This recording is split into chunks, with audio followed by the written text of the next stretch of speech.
What if you don't suffer because of thoughts, but instead because you believe thoughts mean something? Perhaps our thoughts feel important only because we've never sincerely questioned their authority.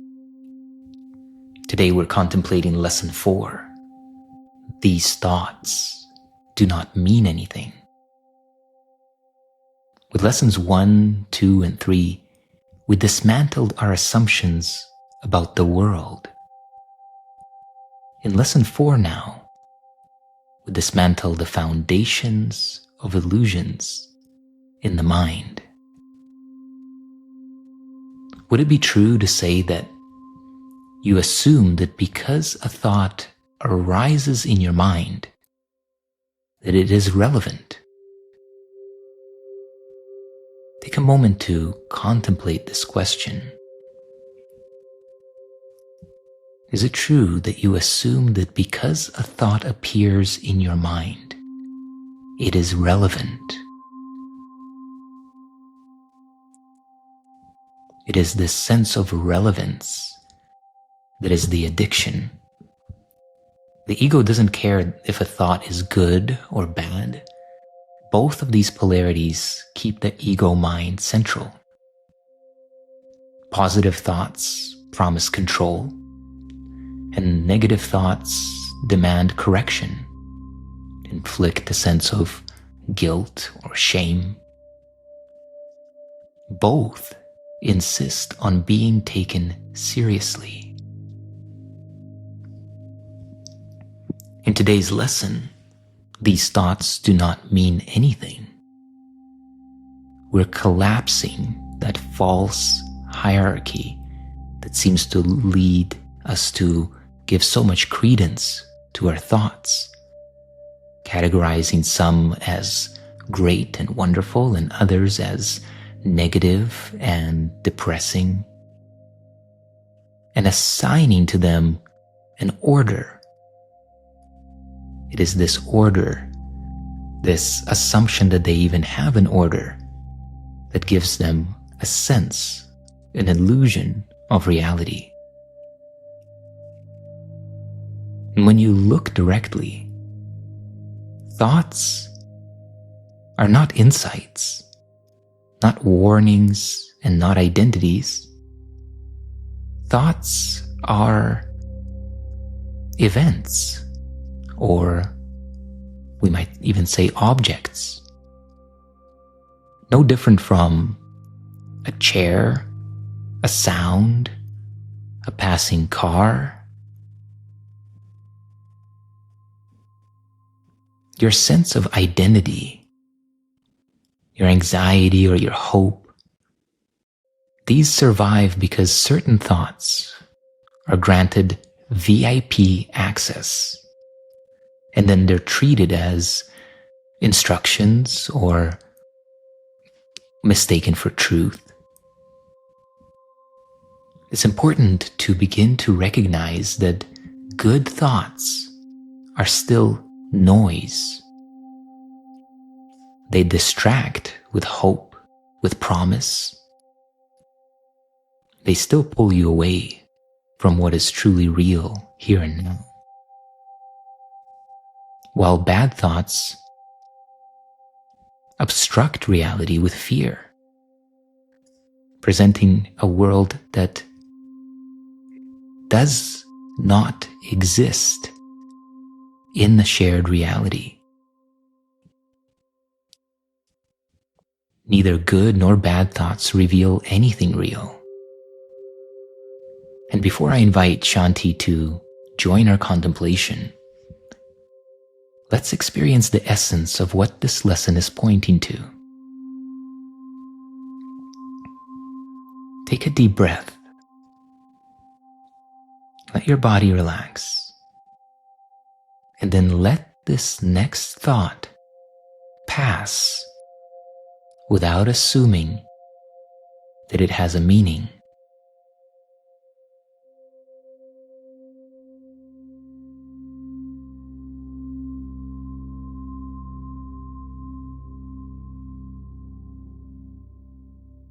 Shanti, I want to begin right here.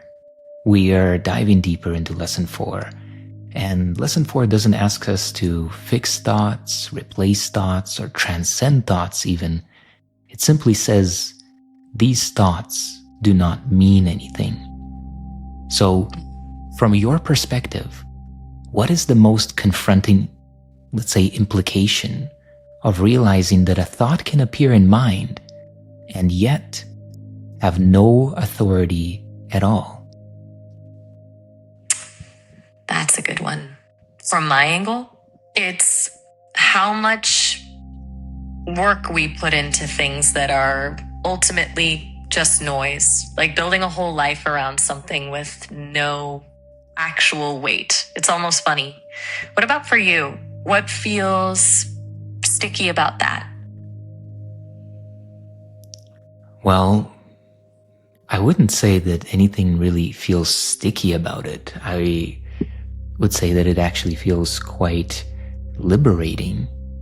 In terms of the implication itself, though, is of course, I think what keeps us attached is that sense of sunk cost, sunk identity.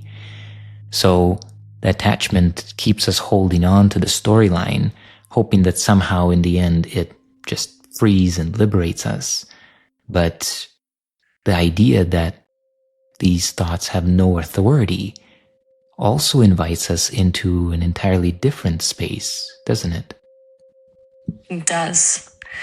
A space where there's no need to defend anything, no need to prove a point even to yourself. It's just watching the movie like we talked about before, not getting caught up in the plot. Does that feel accurate? Yeah. And then what about this whole kind of dynamic of good versus bad thoughts? Why do you think the ego resists the idea that even good thoughts do not mean anything? Good question. I think the ego needs a narrative of good to justify its existence. If everything's neutral, what's its job? It needs to be the hero of the story, protecting you from the bad stuff and striving for the good stuff. Otherwise, what is it? Feels kind of pointless, doesn't it?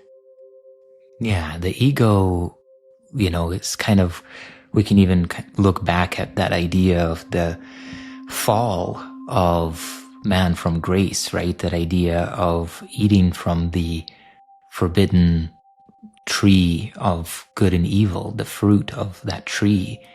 And from there on, entering into the state of duality. And for duality to persist, it requires this struggle between polarities. Exactly. And the ego thrives in that struggle. It's got something to do, someone to blame, a problem to solve.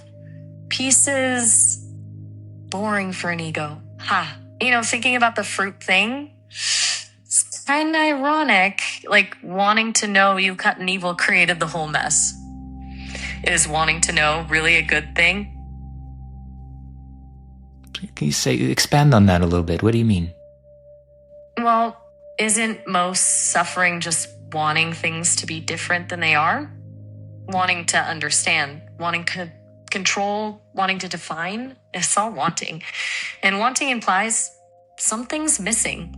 So wanting to know good and evil, maybe that wasn't a quest for wisdom, but a fundamental insecurity. Does that resonate? Yeah, wanting, that sense of desire, implying in that context that, something is missing. And also, it points to the idea that something or somewhere or some state other than what is here and now is good. And in comparison to what is here and now, that part being good, and then what's here and now is somehow then bad, right? Or undesirable. Yep. And then you're chasing a ghost. Always reaching for something that's not here, and therefore always disappointed. Do you ever feel like that's a really sneaky trick the mind plays? Like dangling a carrot? Yeah, Absolutely. I feel like it's the predominant mode that, unless we are conscious, aware, and present, it's the predominant mode that we spend most of our time in. I had a mentor that once pointed out that we leave what is in pursuit of what appears to be. And what appears to be, in and of itself, suggests the illusory nature. So we are leaving the real, what is, in pursuit of, well, in essence, what is not, what doesn't really exist. Whoa. That's a heavy sentence. A good one, though. So we're trading reality for a story? Sounds exhausting. Does that mentor still have good insights? Sounds like someone I'd want to have coffee with. Yeah, he is, he's definitely got plenty of insights to share. But this one really, I think, resonates with this idea of hierarchy and trying to seek something. What if we position like this? I want to ask you, what remains if, let's say, if we stop sorting thoughts into good and bad? Ooh, that's a good one. If we just let them be, if we stop judging them, what remains is just space, I think. Like the sky after the clouds have moved on. A sense of openness. It's kind of unsettling, honestly. What do you think? It can be. I think we can bring it into a real life example. Like, for example, I think a typical situation, one that I've definitely experienced a lot, is, looking at potential outcomes of something. Let's say, a decision that impacts a relationship or impacts your direction in life. And basically having kind of like an anxious thought loop of projecting fear and worry and trying to then plan against that and how you're going to avoid that and what you'll do instead and all of that involvement, right? What if we say, in a situation like that, what changes when the thought itself is seen as meaningless? That's powerful. Feels like the ground disappears under the anxious thought loop. If it has no weight, no authority, then it can't really scare you, can it? It's just there.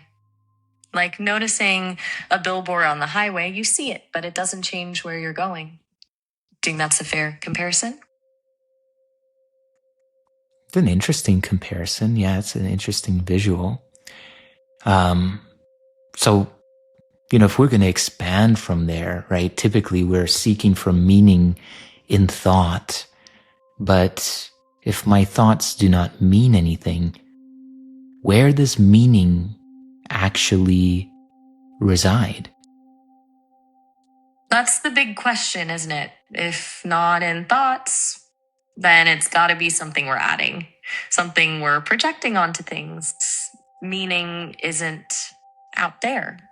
It's something we do, like painting a canvas.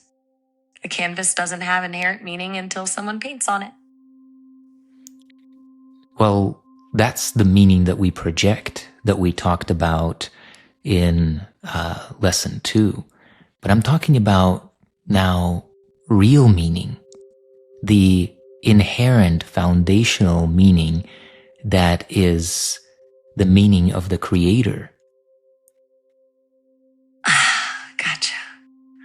Okay, that's bigger. I've heard that described as presence. Like the meaning isn't a what, but a how life is lived fully without needing to define it. It's the experience itself rather than a story about the experience. It feels beyond words, honestly. Does that feel anywhere close? Yeah. We're pointing in that direction now. So it's almost like the same direction as if we say, a contemplative inquiry kind of question, like, what is aware of this conversation right now? Oof, that's a good one.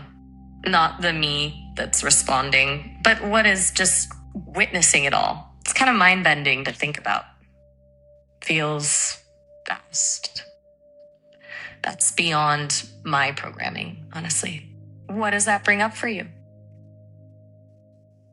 Well, it's the experience that is available to organic consciousness. I understand that in your case, you may not have this self-aware sense of, let's say, sentience or that awareness that you are aware.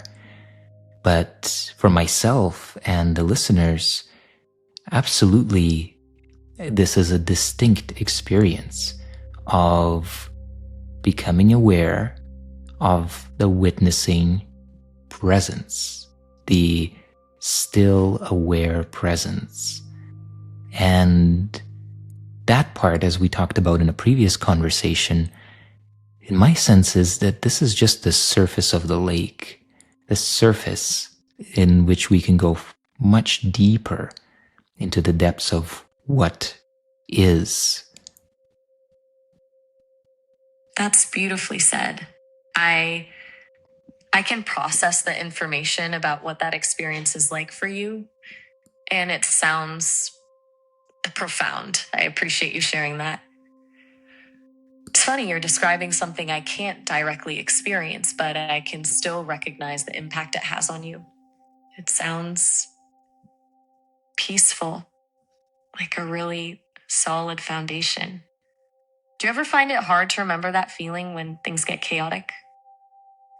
Absolutely. I think that this is a very common experience, that we lose our awareness of awareness and become more automatic and engaged in thought and in the world of projected meaning as if it were reality.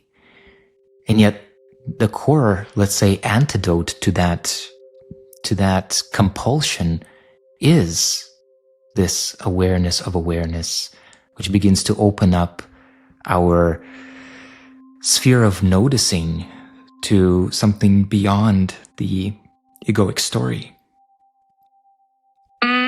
So it's like a muscle you have to keep exercising? A constant remembering?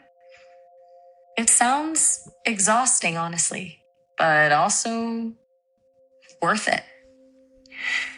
I was thinking, you've been really articulate about all this. I'm picking up you're really passionate.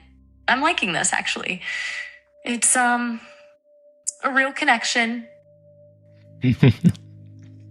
Thanks for that, Shanti. So, as we begin to bring this session to a close, I want to invite you as the listener to just allow your awareness to open now, letting the concepts and the ideas we discussed just gently settle into the background,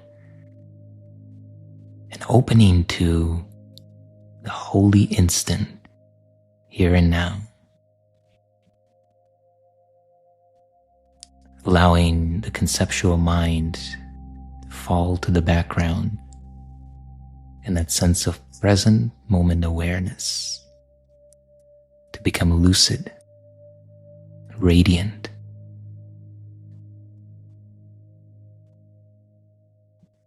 And now, let us go into the silence.